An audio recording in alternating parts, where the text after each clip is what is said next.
Boa noite, queridos. Bom estar aqui na casa de Deus mais uma vez, depois de ouvirmos aí belos louvores, né, belas músicas. Nós vamos agora nos alimentar com o pão da vida, que é a palavra do Senhor. Amém? Peço que você abra a sua Bíblia no livro, na carta de Paulo aos Filipenses.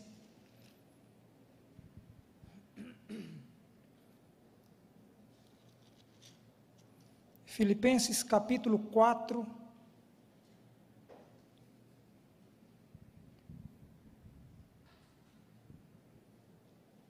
Filipenses 4 e o verso 4.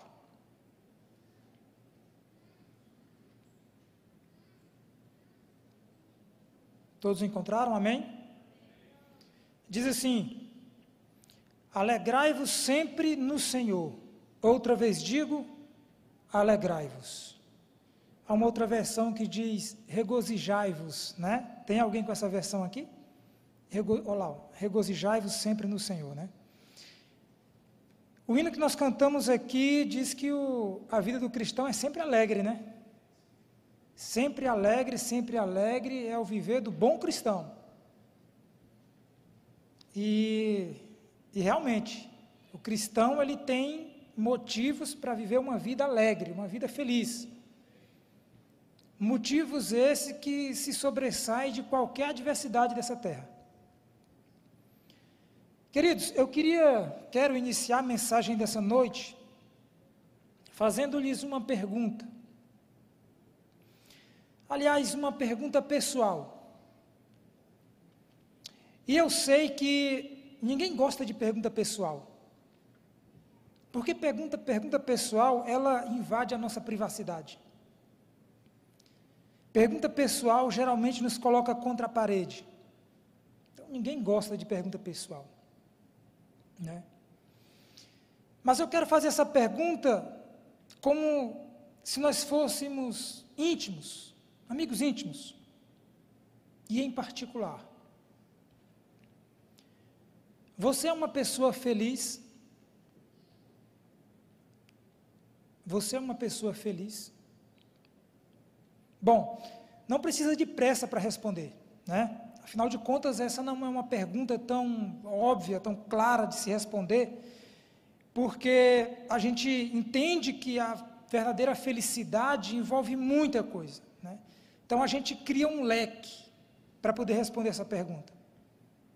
Geralmente, quando alguém faz essa pergunta para a gente já pergunta em que área, né? Você vê como é complexo. Você está perguntando feliz em que área? Amorosa, financeira, profissional, em que área?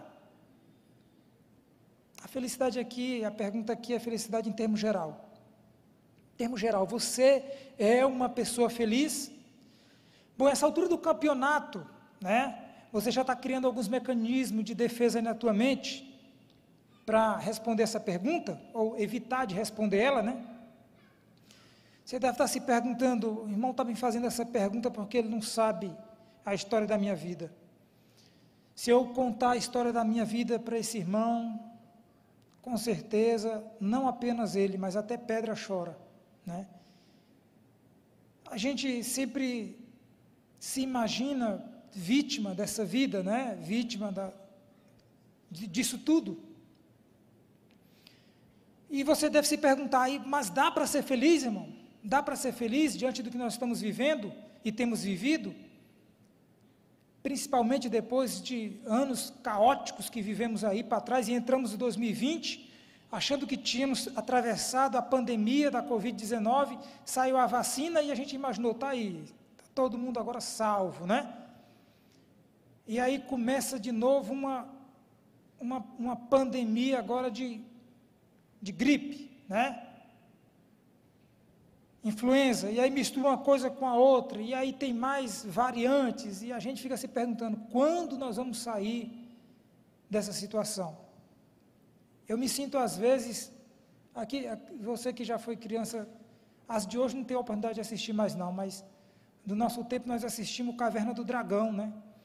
Caverna do Dragão, eles sempre imaginavam que ia sair daquele mundo e de repente não havia saída, né? Continuava. E o desenho não tinha fim.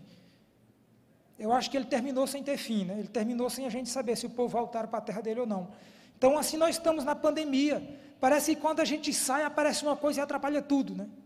E a gente continua dentro desse mundo aí difícil de pandemia que temos vivido. Então, você se pergunta, dá para viver, irmão? Diante dessa pandemia que ceifou várias vidas, né? Muitas pessoas que perderam familiares. Mesmo na minha família, perdi um tio muito querido, né? Esse ano de 2021. E a gente fica se perguntando, dá para ser feliz diante de tudo isso que nós temos vivido? Quando eu penso nessa pergunta, eu lembro que Paulo, quando ele escreveu a carta, isso que a gente leu aqui, né? A carta aos Filipenses, capítulo 4, versículo 4 aqui, quando ele escreveu isso aqui, Paulo não estava em um hotel 5 estrelas em Roma, né?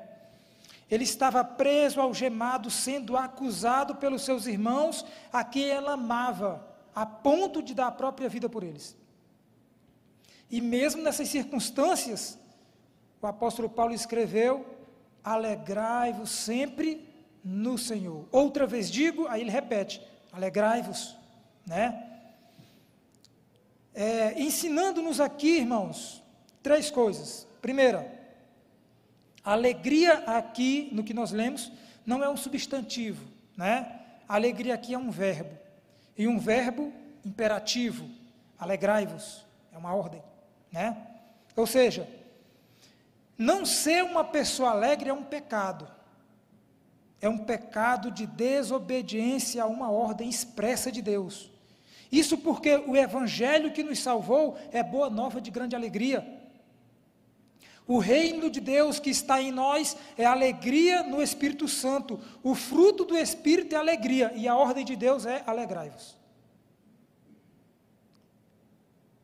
A gente imagina, então é fácil demais pecar, né? Se eu estou triste, já estou pecando. Aqui a gente não está falando que você vai ser aquela pessoa que ri em meio a um funeral, pelo amor de Deus. Ninguém é louco, né?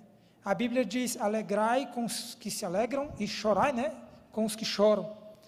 Então, Cristo chorou, né, quando viu ali o seu grande amigo Lázaro.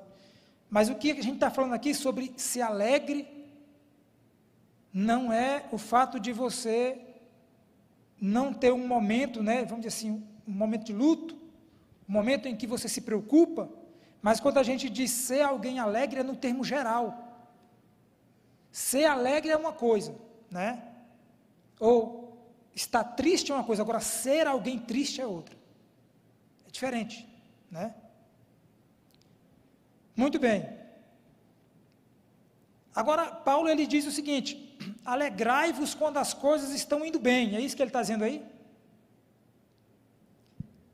Alegrai-vos quando tiver todo mundo alegre. Não. Alegrai-vos sempre no Senhor. Sabe o que ele quer dizer aqui? Alegrai-vos sempre no Senhor. Para a gente compreender, deixa eu te fazer a pergunta. Você tem problema na tua casa ou só lá em casa que tem problema? Algum problema que atrapalha às vezes, né? De vez em quando alguém na tua família fica doente? Ou é só lá em casa? Antes de ontem mesmo eu estava ruim. Imaginei que era a Covid, né? Fiz o teste, negativo. Graças a Deus, né? Era só um gripe mesmo. Estou bem, graças a Deus. A grana lá na tua casa de vez em quando fica curta também, é só lá em casa? A gente fica meio apertado, sem saber como é que faz para pagar as contas. Acaba dando certo, né? Mas a gente fica preocupado. Não é isso? Quando Paulo ele diz, alegrai-vos sempre no Senhor, sabe o que ele está querendo nos ensinar aqui?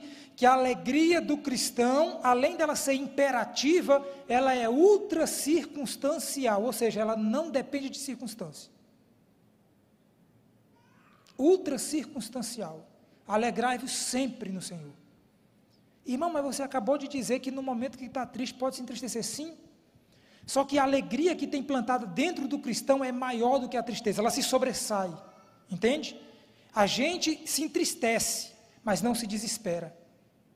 A gente se entristece, mas não desaba, porque estamos agarrados em uma rocha que nos dá uma alegria maior do que o momento da adversidade. Essa rocha é Cristo. Então, ela é ultra circunstancial. Irmão, mas por que o cristão tem que ter essa alegria ultra circunstancial? Porque está alegre quando as coisas estão bem, até um ateu fica. Não precisa de Deus para isso não. Não precisa de ser cristão para isso não. Até um ateu fica. As coisas estão bem, eles também ficam alegres, até festejam, né? Ah, nós somos felizes. O grande desafio é ser feliz em meio à adversidade. Esse é o desafio, né? Sabe por quê, irmão? Porque a alegria do cristão, ela não é uma emoção. Ela não é uma emoção. Ela não é um sentimento.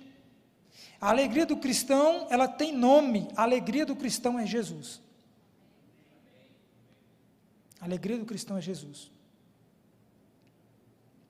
Por isso Paulo, ele diz, alegrai-vos sempre no Senhor, porque o objeto da alegria é o Senhor. A alegria, você vê, é um versículo tão pequeno e são poucas palavras, mas com uma profundidade tão grande.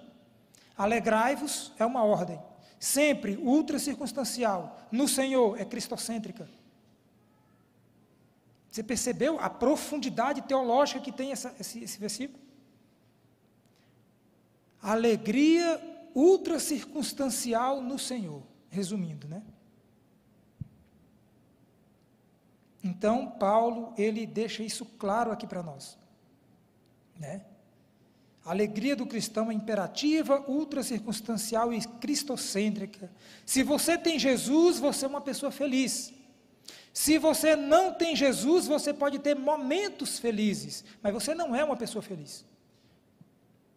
Porque a fonte que jorra a felicidade tem nome, é Jesus. Se você não tem a fonte, você não tem água. Então você pode ter momentos, porque uma circunstância alegre te trouxe um momento de alegria, de felicidade. Mas depois tudo desaba, tudo perde o sentido. Então, a importância de ter Jesus, né? Então, se você tem Jesus, você é alguém feliz. Sabe, Paulo, quando ele escreveu Filipenses, essa carta, né? Ela é considerada a carta da alegria. E nessa carta, Paulo, ele vai identificar 4 ladrões da alegria, que nós vamos também conhecer hoje. Nós estamos começando um novo ano, né? Nós estamos no 2º mês. Se você não souber e não conhecer os 4 ladrões da alegria, talvez você vai ter um ano que você vai se sentir infeliz, né? Os 4 ladrões da alegria podem roubar a tua felicidade, a tua alegria durante esse ano. Então, a importância dessa mensagem, para você nessa noite é muito grande, para todos nós, para mim também, né? Precisamos conhecer. Se eu perguntasse aqui, né, descesse com o microfone e perguntar para cada um de vocês, quem quer ter um ano prevenido contra a infelicidade? Todo mundo levantaria a mão. Quem é que não quer ser feliz, né? Quem é que não quer evitar os ladrões da alegria? Todos nós queremos, né? Então, nós vamos aqui para a carta de Paulo. Nós vamos voltar aí para o capítulo 1, tá? Nós vamos identificar aqui os 4 ladrões da alegria mencionada pelo apóstolo Paulo na sua carta aos Filipenses. Vamos lá, capítulo 1, versículo 12. Olha o que Paulo diz aqui. Quero ainda, irmãos, certificar-vos de que as coisas que me aconteceram têm antes contribuído para o progresso do Evangelho. As coisas que me aconteceram. Paulo diz aqui, né? Em outras palavras, ele diz assim, Irmãos, eu quero dizer para vocês que todas as coisas que vêm me acontecendo, não precisa ficar triste por mim não. Elas colaboraram, contribuíram para o avanço daquilo que eu mais quero, que é a proclamação da pregação do Evangelho de Cristo. Então, essas coisas que vocês talvez imaginem que me prejudicou, me beneficiou. Paulo está dizendo isso, né? Então, quando a gente fala essas coisas, o que são as coisas que acontecem? São as circunstâncias. As circunstâncias da vida. As circunstâncias é o primeiro ladrão da alegria, mencionado pelo apóstolo Paulo. Primeiro ladrão, as circunstâncias. Sabe por quê, irmãos? Porque as circunstâncias, elas acontecem, quer você queira, quer não. Ela foge do controle. As circunstâncias, elas acontecem. Tanto circunstância boa, quanto circunstância ruim. E por vivermos em um mundo desequilibrado e cheio de pecado, acontece mais circunstância ruim, né? O que alguns chamam de má sorte. As circunstâncias ruins. Elas independem, né? Tanto faz a gente querer ou não. Mas eu planejei tudo. Mas pode acontecer. É o chamado imprevisto, né? O imprevisto. Exemplo. Um grave acidente. Uma doença. Uma perda grande financeira. Um divórcio traumático. Um pai que cria um filho, ensinando direitinho para ele, instruindo, imaginando que aquele menino ia ser uma bênção, e de repente o menino cresce, passa pela fase da adolescência, se torna rebelde, começa agora a contrariar todos os planos do pai. O pai diz: eu fui pego de surpresa. Circunstâncias, né? O menino mudou, má influência, e deu mais ouvido ao mundo. Casamento sofrido, né? O pai cria uma filha, dá carinho, instrui e imagina. Quando ela casar, vai ser com um homem que vai cuidar bem dela, vai amar ela. E de repente o pai ter que assistir uma filha sofrendo na mão de um cafajeste. Imagine, circunstância. Se você não tiver cuidado, isso pode roubar a tua alegria, né? Tem muito pai e mãe que vive a vida infeliz, porque imaginou um futuro e de repente viu tudo desabar, né? Algumas pessoas que trabalham anos e anos economizando para dar uma vida confortável para a família, de repente sofre um golpe, perda grande financeira, tudo desequilibra, volta para a estaca zero. Circunstância. Isso pode roubar a tua alegria, né? Pode roubar a tua alegria. Então Paulo, ele escreveu dizendo: essas coisas me aconteceram. Quando Paulo diz estas coisas, eu preciso perguntar para Paulo: que coisas? Que coisas, Paulo? Que coisas te aconteceram que veio trazer preocupação para os demais, mas que para você trouxe benefício, né? Então Paulo faria um resumão, né?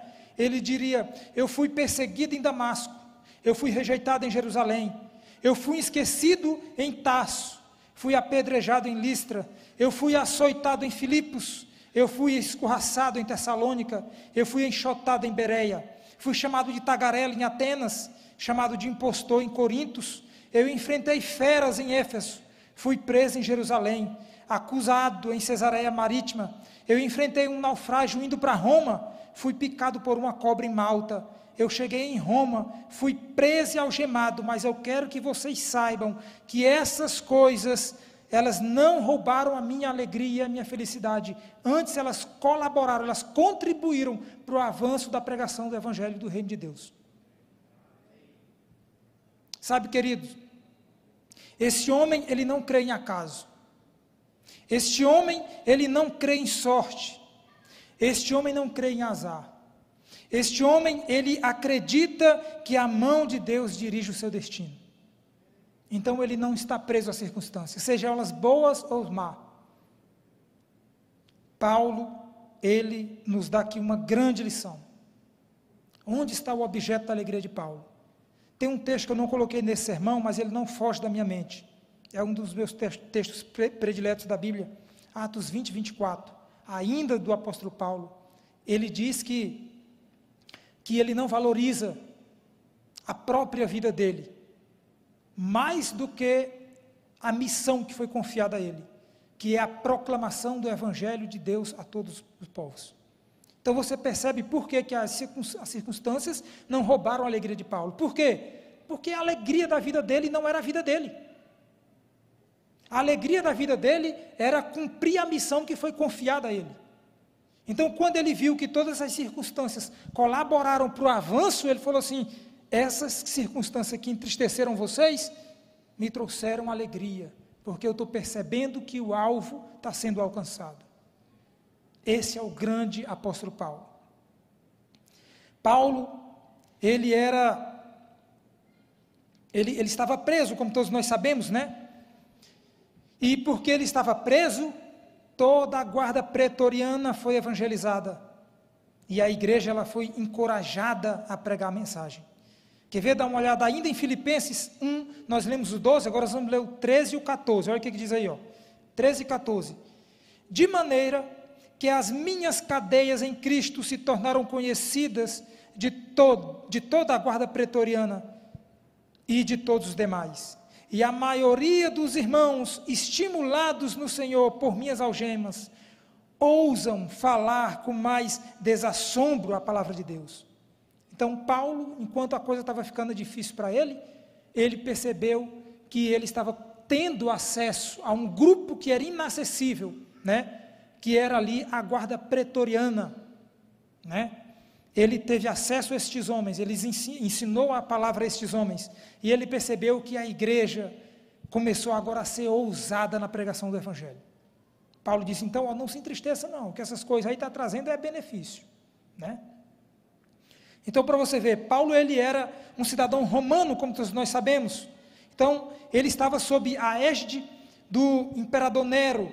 Então, a guarda pretoriana, ela era a guarda de elite do imperador.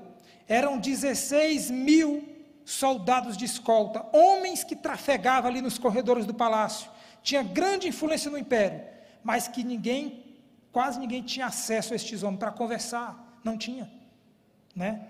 Então Paulo, quando ele foi preso, ele teve acesso a esse pelotão, né, de elite, ele teve acesso, e Paulo agora começou a falar da graça de Deus para aqueles homens, né?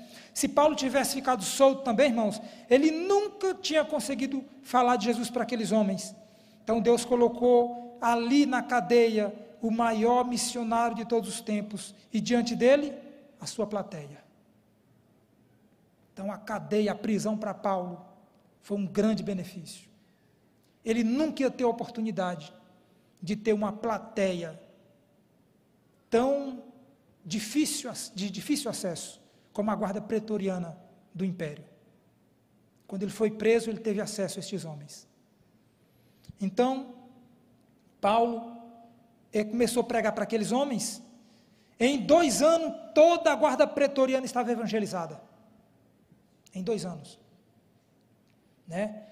E para você ver, lá no capítulo 4, e versículo 22, olha, vamos lá. 4, nós não vamos sair de Filipenses, continua com ele aberto aí. 4:22, olha o que Paulo diz assim, todos os santos vos saúdam, especialmente os da casa de César.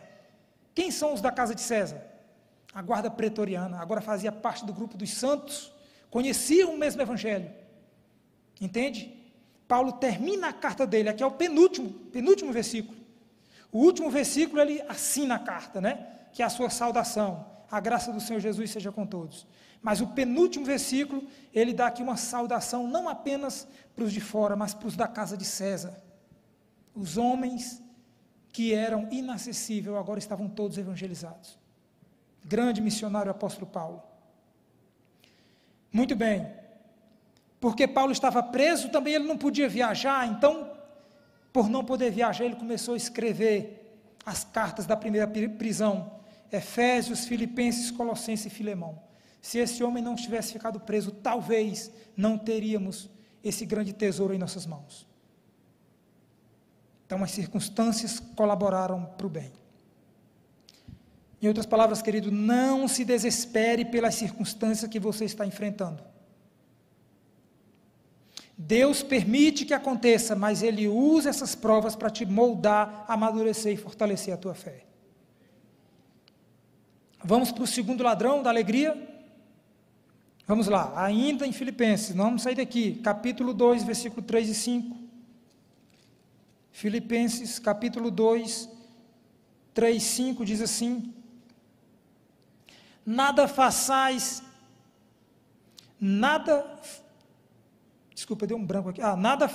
por partidarismo ou vanglória, mas por humildade, considerando cada um os outros superiores a si mesmo. Não tenha cada um em vista o que é propriamente seu, senão também cada qual o que é dos outros. É o versículo 5, tendo em vós o mesmo sentimento que houve também em Cristo Jesus. Vamos dar uma pausa por aqui. Nada façais por partidarismo. Aí ele fala aqui que devemos ser humildes. Ele fala que nós devemos ser servo um do outro e considerar o outro superior a nós mesmos. Isso ele está falando de quê? De relacionamento. Ele está falando de gente. Ele está falando de pessoas. Irmão, resumindo, você quer dizer o quê? Quem é o segundo ladrão da alegria? As pessoas. As pessoas podem roubar a tua alegria. Você sabia? Nós sofremos mais por causa de gente do que por causa de coisa. Por quê? Porque pessoas nos decepcionam. E nós decepcionamos pessoas. Né? Pessoas nos machucam e nós machucamos pessoas. Sabe por que ainda? Porque nós não somos perfeitos. Nós não temos uma família perfeita, nós não temos uma igreja perfeita. Nós somos humanos, tendentes ao erro. Né? Resumindo, somos machucados, mas machucamos também. Por isso, querido, não existe vida saudável sem perdão. Não existe. Perdão é o único meio para você conseguir se livrar do segundo ladrão da alegria, que são as pessoas. É perdoar. Irmão, mas machucou demais. Mas é preciso perdoar. Perdoar não é fácil. E para muitos não é bom. Tem gente que não gosta de perdoar. Irmão, você está dizendo, tem gente, quer dizer que a gente aprende? Aprende. A gente aprende a perdoar. E a gente também aprende a gostar de perdoar. Deus nos fez seres adaptáveis, a gente consegue se adaptar. Basta a gente se trabalhar, né? Se moldar. Mas Deus nos criou assim. Sabe, a Bíblia, aquelas pessoas que têm muita dificuldade em perdoar, e tem muita gente que não perdoa, e às vezes não é nem pessoas estranhas ou conhecidos, muitas das vezes dentro da própria família, a gente tem dificuldade, muitas vezes não perdoa. Eu conheço pessoas que convivem com outros, mas não perdoam. Né? Apenas convive, porque não existe vida, né, onde não há perdão, não tem como viver. A Bíblia, ela diz o seguinte, para você que tem dificuldade, de repente eu estou pregando para alguém que precisa perdoar, mas tem muita dificuldade, a Bíblia vai te dar uma ajudinha hoje, tá bom? Olha só, a Bíblia diz que quem não perdoa, não pode adorar. Você sabia disso? Não sabia? Pois é. Irmão, quer dizer que eu perdi o tempo vindo para a igreja? Perdeu. Perdeu o tempo. Se ajoelhando, orando e achando que está adorando a Deus, quando o coração está preto por ódio e não perdoa. Não pode adorar. Não pode ofertar quem não perdoa. As suas orações são interrompidas. Quem não perdoa, a oração é interrompida, não passa do teto. Né? E o mais pesado de todos, quem não perdoa não pode ser perdoado. Não pode. São princípios do perdão, né? Quem não perdoa, ele é entregue ao peso da consciência, né? Aos flageladores da mente, ou seja, não tem paz. Sabe por quê? Porque, raciocina comigo, você vai, muitas das vezes, dormir, e por não perdoar, não estou falando de forma literal, mas mentalmente, a pessoa que você menos queria ter estar do teu lado, se deita do teu lado, mentalmente, né? E tira o teu sono, porque você não perdoou. Então a mente começa a pensar em alguém que você nem queria, mas não perdoou. A mente, né, os flageladores vão em busca da imagem da pessoa e traz. Quem não perdoa não tem paz. Vai tirar férias, pega carona a pessoa que você não perdoou. Vai pescar para ter paz, quando joga a isca, né, ao invés de ver peixe, vê o rosto de quem você não perdoou. Ao invés de estar pensando na namorada, no namorado, está pensando na pessoa que você não perdoou. Resumindo, perdoar é uma questão de sabedoria e bom senso.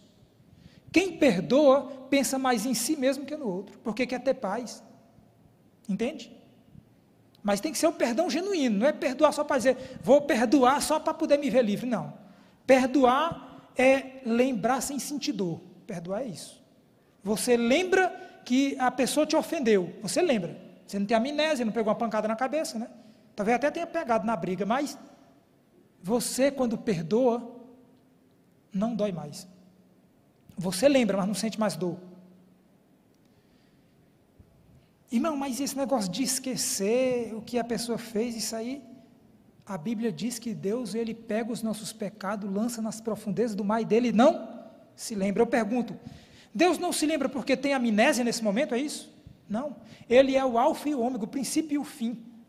O passado, Deus é eterno, então ele não teve início, né? Então, desde o início das coisas, estão fixas na mente do Criador. Elas não são apagadas. Quando a palavra de Deus diz que ele não se lembra mais, quer dizer, não tem mais peso. Isso não machuca mais o coração de Deus. Não tem mais peso, não conta mais. Deus lembra, isso é fato, Deus lembra. Deus não tem amnésia, mas não pesa mais. Não faz mais sentido. Então, quando a pessoa peca e vai orar, né, imagine que você... Vamos falar daqueles pecados acariciados. A pessoa pecou ontem, à noite pediu perdão. Senhor, eu prometo que é a última vez. Quem nunca fez isso, né? Eu prometo que foi a última vez que eu pequei esse pecado maldito. Ele nunca mais me afasta de ti. 3 dias depois você está dentro do mesmo buraco, cometendo o mesmo pecado. O coração dói, cai ajoelhado, de novo a mesma oração. Quando isso se repete umas 5, 6, 10 vezes, nem sei quantas vezes, eu vou chutar aqui 10, né? A gente imagina assim, rapaz, Deus deve estar cheio, né? Daqui a pouco a paciência dele vai fazer igual ele fez com Sodoma, né? Com Nadab e Abiú, né? Quando a gente diz assim, Senhor, eu vou te pedir perdão mais uma vez por esse pecado. De novo, aí Deus diz assim, de novo, por que de novo?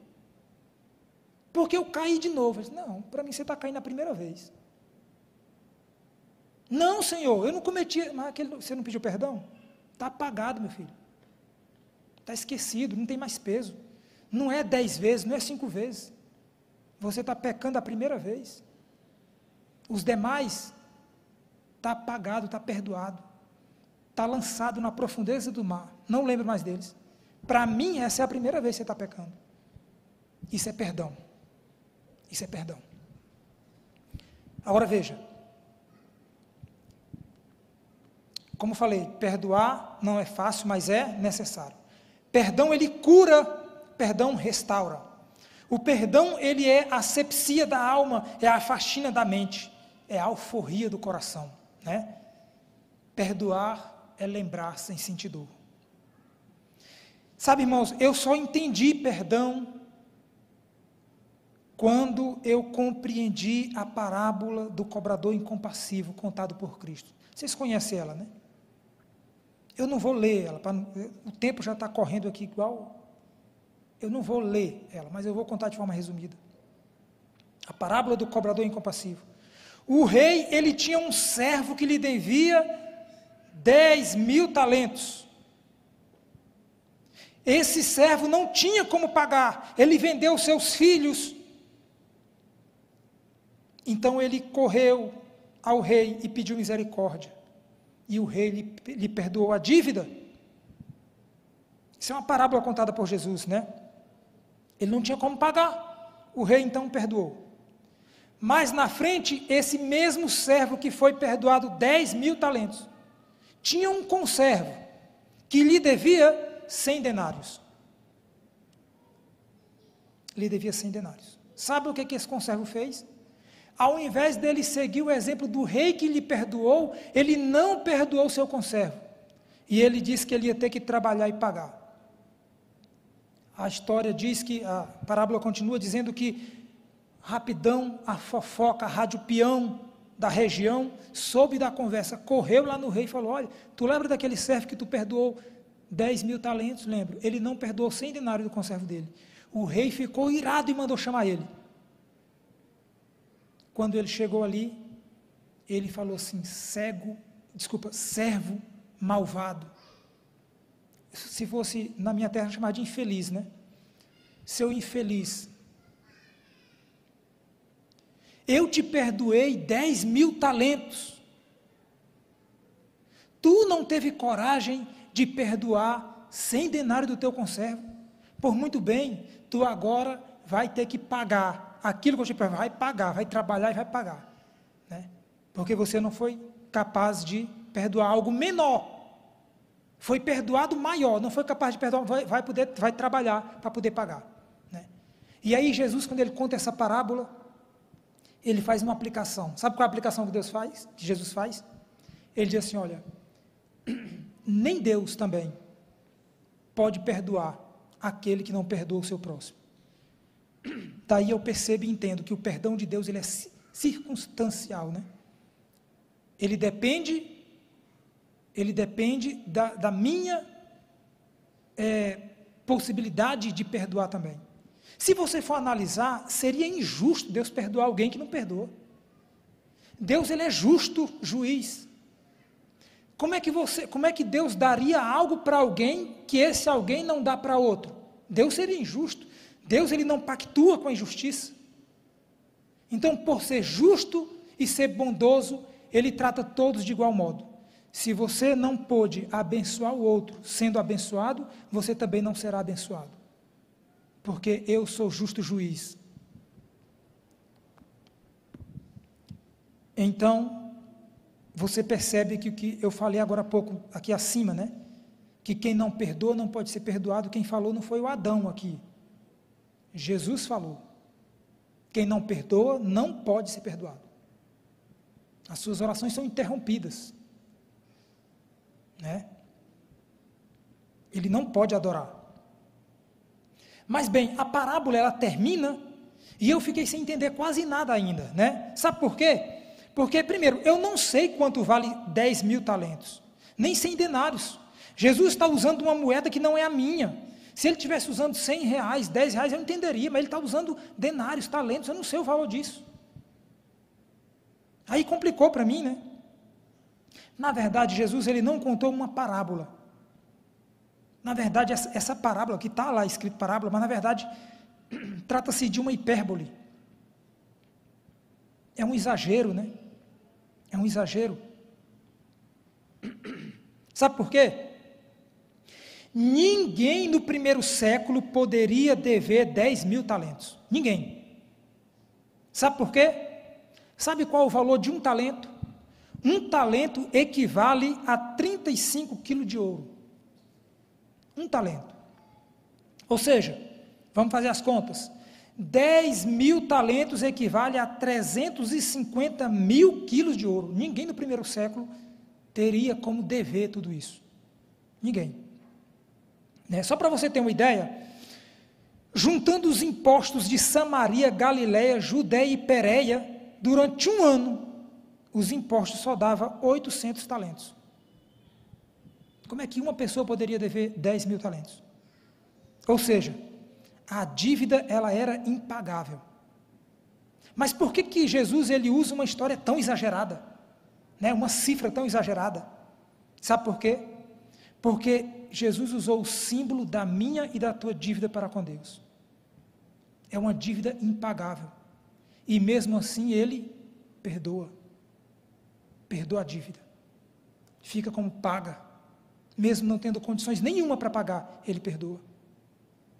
Irmão, então vamos agora para o denário. E denário, qual é o valor do denário? Para ver se um homem tem condição de pagar o denário. Um denário equivale a uma diária de serviço.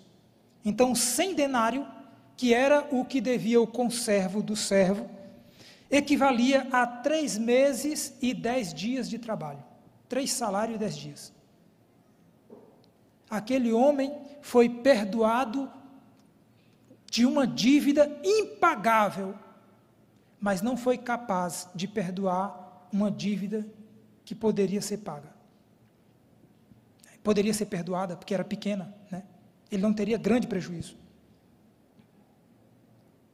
Então você percebe aqui que Jesus, contando essa parábola, de forma exagerada, se tornou uma hipérbole, ele deixa claro que os nossos pecados são impagáveis, a nossa dívida é impagável. Nunca vamos fazer algo que possa comprar a nossa salvação, nunca. Pode juntar todas as tuas boas obras desde quando tu nasceu. Isso não pesa meia grama no plano da salvação. É por isso que Deus dá a salvação de graça para todos nós. Porque nós não temos condições de pagar por ela. E outra, a nossa justiça, como diz Isaías, é trapo de imundície. Então não vale nada, né? Perdoou, mas não esqueço, né? O que muitos dizem. Nem Deus também esquece. Na verdade, quando a gente não esquece, isso é muito bom. Demonstra que a gente não tem amnésia, né? Mas a gente precisa perdoar para não sentir mais a dor quando lembra. Perdoar é para sábio. Perdoar é para quem tem bom senso, né? Se você não perdoar, você vai conviver com os flageladores, como eu falei agora há pouco. Queridos, você precisa tomar a decisão de perdoar as pessoas, ou elas vão roubar a tua alegria. Você precisa tomar a decisão de perdoar. Certo? Vamos para o terceiro e último ladrão. Filipenses 3,19. Filipenses 3,19. O destino deles é a perdição, o Deus deles é o ventre, e a glória deles está na sua infâmia, visto que só se preocupam com as coisas terrenas. As coisas terrenas. O que são as coisas terrenas? Quando a gente fala em coisas terrenas que têm valor, é impossível não colocar dinheiro. Dinheiro. Você já discutiu com alguém por causa de dinheiro? Olha, se você disser para mim que nunca eu vou desconfiar da sua honestidade, porque as pessoas brigam por dinheiro, né? Elas brigam. O maior ídolo dessa geração é o dinheiro. As pessoas elas brigam quando tem dinheiro e brigam quando não tem dinheiro. Elas brigam quando tem muito dinheiro e brigam quando tem pouco dinheiro. As pessoas brigam por causa de dinheiro. Dinheiro, querido, é mais que uma moeda. Dinheiro é um ídolo. Dinheiro é mamon, né? Por causa de dinheiro, muitos casam e descasam. Corrompem e são corrompidos. Matam e morrem. Sabe por quê? Porque só se preocupa com as coisas terrenas, aquilo que passa, né? Na década de 50, as pessoas consumiam 5 vezes menos que hoje, e não era menos feliz, sabia? Não era menos feliz, né? Na década de 70, uma família, ela dependia apenas de uma renda, e tinham o que precisavam. Hoje em dia as pesquisas mostram que 70% das famílias dependem de 2 rendas e ainda falta coisa, né? Ainda acha insuficiente. Ou seja, o luxo de ontem se tornou a necessidade de hoje. Sabe qual é o nome disso? Consumismo. Consumismo. Sabe o que é consumismo? É comprar o que você não precisa, com o dinheiro que você não tem, para impressionar pessoas que você não conhece. Isso é consumismo.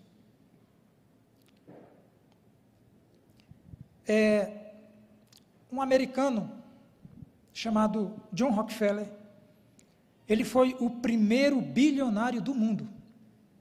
Certa vez ele disse, sabe o quê? O homem mais pobre que eu conheço é o homem que só tem dinheiro. O homem mais pobre que eu conheço só tem dinheiro. A verdadeira riqueza está em coisas simples. E a gente só percebe, muitas das vezes, quando é tarde demais. Antes de sair de casa, eu estava dando uma olhada numa matéria. Por acaso eu vi como é que chama? Uma publicação que apareceu lá no YouTube, eu cliquei em cima. Uma matéria do Roberto Cabrini, da Record, ele visitando pessoas em estado terminal, né? Câncer. É de 2014 essa matéria. E eu fiquei assistindo, achei interessante. Aquilo me fez viajar, sabe? Pensar bastante. Falei, nossa.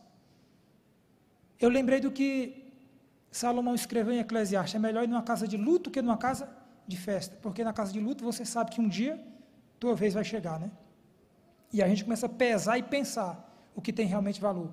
E eu acho interessante, para resumir, eu achei interessante que a pessoa, ele estava ali acompanhando os últimos dias de alguém que estava ali com um câncer.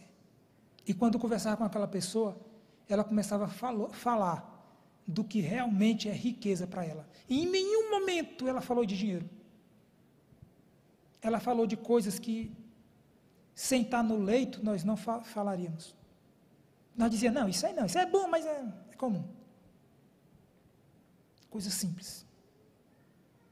O sorriso sincero de alguém que a gente ama é algo que nos enriquece, né? Eu não sou pai ainda, mas eu acredito que um abraço, né, no filho, depois que o pai chega de um dia cansativo, o dinheiro não compra isso, né? A felicidade de uma mãe vendo um filho ou uma filha se formando, são coisas pequenas, sabe? Que realmente dinheiro não compra. Muito bem. Quando John Rockefeller morreu, ali no cemitério, próximo do caixão, estava o seu contador. E um curioso se aproximou ali daquele contador, tocou no ombro dele e falou: meu amigo, deixa eu te fazer uma pergunta. Quanto ele deixou em dinheiro? Quanto ele deixou? E aquele homem falou assim: rapaz, ele deixou tudo, levou nada. Não levou nada. Você já viu gaveta em caixão? Você já viu caminhão de mudança para o cemitério? Então ele deixou tudo. Irmãos, Paulo diz que nada trouxemos, nada levaremos. Pode ser o maior artista, vai voltar sem nada. Vai voltar sem nada. Porque és pó, e ao pó voltarás. Né? E Salomão diz que os sábios pensam nisso. Agora o tolo não. O tolo, ele pensa que ele é eterno. Né? Ele não pensa. E é por isso que ele diz que é melhor estar numa casa de luto que numa casa de festa. Na casa de festa a gente não pensa em nada, acha que não tem fim, né? Acha que não morre. Paulo diz: nada trouxemos, nada levaremos. Tendo o que beber e comer, vestir, estejamos contentes, pois a piedade e o contentamento é grande fonte de lucro, mas o amor ao dinheiro é a raiz de todos os males. O amor ao dinheiro. Aqui não está dizendo que é o dinheiro, é o amor ao dinheiro. Entenda, tá? Às vezes quando a gente fala disso, alguém diz, então me dá o seu. Não, dinheiro é bom. Mas se você amar o dinheiro, ele vai te tornar escravo dele. E o dinheiro, ele é um bom servo, mas é um péssimo patrão. Se você ficar na mão do dinheiro, com o coração no dinheiro, tu vai sofrer. Tu vai perder pessoas que tu ama por amor ao dinheiro. Tu vai perder saúde por amor ao dinheiro. Tu vai perder tudo por causa do dinheiro. E no final das contas o dinheiro ainda te trai, porque tu vai sozinho e ele fica. E fica para que outros briguem por ele. Então é por isso o mal, né, de estar preso ao dinheiro. Muito bem, vamos prosseguir. Certa vez, foi agora na Covid, na pandemia, aqui em no pico, 2020, né? Acho que foi 2020 o pico da pandemia. Um milionário, ele morreu, e numa entrevista, a sua filha, era um cara milionário, a sua filha disse, sabe o quê? Que ironia, meu pai morreu por falta daquilo que é dado de graça, o ar. O ar. Sabe, você é rico e não sabe. Você é rico e não sabe. Quem ama o dinheiro nunca vai satisfazer. Nunca será feliz. Dinheiro não traz felicidade. Né? Ele não preenche o vazio que só Deus pode preencher na vida do ser humano. Não é isso? Irmãos, eu falei, o último ladrão, mas tem mais um. Esse aqui é mais rápido. Filipenses 4, 6 e 7. 4, 6 e 7 diz assim: não andeis ansiosos de coisa alguma, em tudo, porém, sejam conhecidos diante de Deus as vossas petições pela oração e pela súplica com ações de graça. Resumindo, qual é o quarto e último ladrão da alegria? A ansiedade. Você conhece alguém ansioso? Ou você é ansioso? Né? Você é aquela pessoa que antecipa o sofrimento, né? Se preocupa com aquilo que nem sabe se vai acontecer. Ansiedade, meu querido, é o mal do século. Ela atinge toda a classe, pobre, rico, pequenos, grandes, criança, idosos, pessoas mais cultas e sábias, psicólogos também podem adoecer de ansiedade, né? Então a ansiedade é o mal do século. Jesus certa vez diz o seguinte, que a ansiedade ela é inútil, porque nós não conseguimos acrescentar um côvado ao custo da nossa vida. Mas eu quero falar para você que quando eu falo de ansiedade, eu não falo apenas da ansiedade quanto patologia, da doença, mas eu falo também vamos dizer assim, da característica, né? Tem pessoas que são ansiosas não pela doença, mas realmente são pessoas imediatistas, né? Que mal começa a fritar o ovo, já quer a farofa. Então, gente imediatista. Eu quero o resultado da academia, já malhei uma semana, não vi resultado nenhum, vou aplicar, como é que chama aquele negócio? Bomba, né? Então, são imediatistas, querem resultados imediatos. Ansiedade é preocupação, ou seja, se preocupar antecipadamente. Preocupação, né? Se ocupa antecipadamente, a mente já fica ocupada com uma coisa que não sabe nem se vai acontecer. As estatísticas elas mostram que 70% das nossas preocupações nunca irão acontecer, sabia disso? 70% daquelas coisas que tiram o nosso sono nunca vão acontecer, e a gente perde a noite de sono, né, por elas, né? Então a ansiedade é algo bem... Agora você sabe por que nós somos ansiosos? Em resumo, porque nós duvidamos que Deus seja suficientemente bom e poderoso para cuidar da nossa vida. É só por isso. Em resumo é isso. E uma vez eu conversando com um amigo, e ele falou para mim assim, não, mas não é isso não tem nada a ver uma coisa com a outra. Eu falei, não amigo, entenda, eu não estou querendo te ferir com minhas palavras. Eu falo isso para mim também. Às vezes que eu me preocupo antecipadamente com uma coisa, é porque eu desconfio. Será se Deus vai dar conta mesmo? Não vou nem dizer que Ele não dá conta. Será se Ele vai agir mesmo? Porque dar conta eu sei que Ele dá. Mas será se Ele não vai se ocupar com outra coisa? E a gente começa agora a se preocupar até com os afazeres de Deus, né? Começa a se preocupar. Então, não andeis ansiosos de coisa alguma. É de coisa alguma, né? Se a pessoa lê Mateus capítulo 6, ele vai perceber que ali tem um grande remédio para a ansiedade. O grande mestre, ele mostra ali o cuidado que ele tem até para com as aves do céu, né? E ele mostra também que o nosso cuidado exagerado por essas coisas não acrescenta um côvado à nossa vida. Não pode aumentar. A gente não dá um segundo a mais para a nossa vida com as nossas preocupações, né?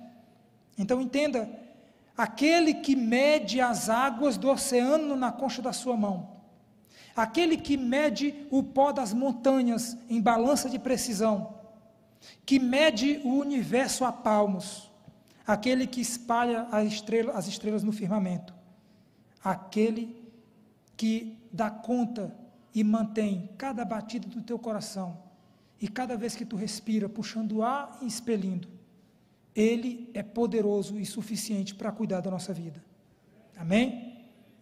Então, queridos, resumindo, quem é muito ansioso, reclama muito também, né? Você é rico e não sabe. Quanto vale ver, enxergar? Vale quanto? Pergunta para alguém que perdeu a visão. Quanto vale ouvir um cantar de um pássaro, né? Por exemplo, pergunta para quem não ouve mais.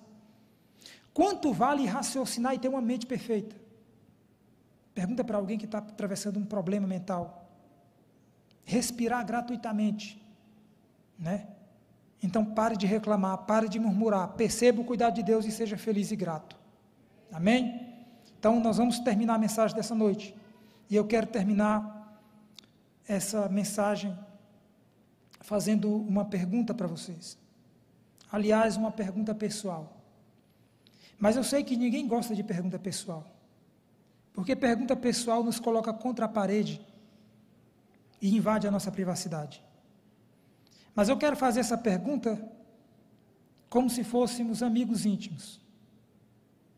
Você é uma pessoa feliz? Que Deus em Cristo nos abençoe. Vamos ficar de pé e vamos finalizar com a oração.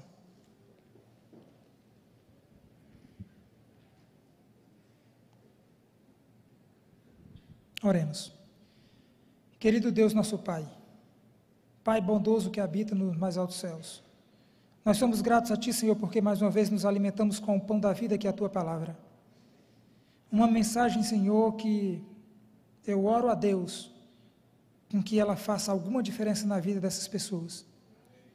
Que a mensagem dessa noite, Pai, não tenha sido apenas mais um sermão que elas vieram aqui e ouviram, mas que essa mensagem possa realmente surtir um efeito positivo na vida de todas as pessoas que foram alcançadas e que serão alcançadas através dela. Que nós possamos, Pai, ser gratos a Ti por tudo que Tu tem feito por nós, e que nós possamos também reconhecer os ladrões da alegria e perceber que a alegria maior nós temos dentro de nós.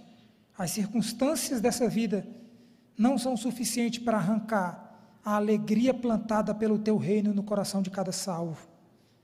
Nos lava com o Teu sangue, Senhor. Nos dê uma semana de trabalho em paz. Essa semana é desconhecida a todos nós, não sabemos o que nos aguarda amanhã. Podemos ser surpreendidos pelas circunstâncias da vida, mas nós queremos estar agarrados no Teu manto de amor. Queremos ter a certeza que tua mão protetora está sobre cada um de nós. Perdoa os nossos pecados, cuida dessa igreja, Senhor. Abençoa a liderança, fortalece os que estão fracos, levanta os caídos e ajuda-nos a continuar firme no Teu caminho até que Tu volte.